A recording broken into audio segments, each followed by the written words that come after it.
Hi, Gary here. You know that when you got married and you open up all those envelopes with all that money? It was cool. All the cash and checks and it, you know, based on the survey from Fidelity Investments that came out recently about couples and money, you might think after I go through this with you that's the last time you even talked about money or counted it.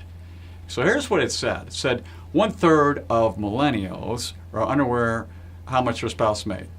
That's a third. 1/7 didn't even know if their spouse was employed. That's interesting.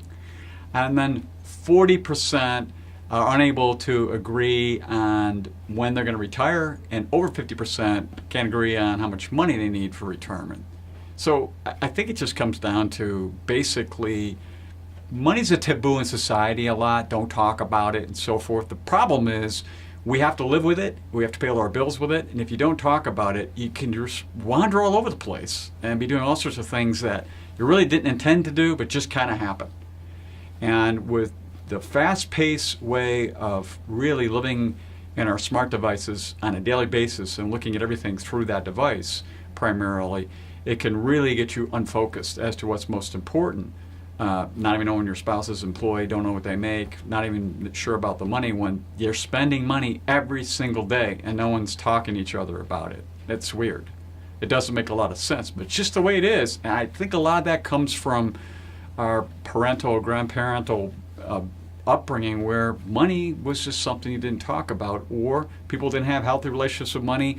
Money caused rifts in families. It's one of the top reasons people get divorced.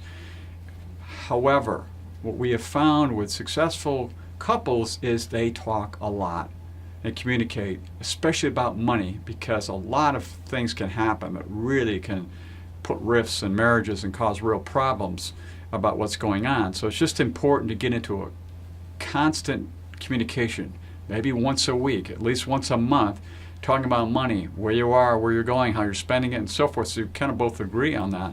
And I've seen people do it all different ways. They do separate checking accounts, they do joint stuff, but they do it and make it work however it works for them. But they at least address it and are intentional about it, and then some of these statistics won't be where you end up at, which is very important.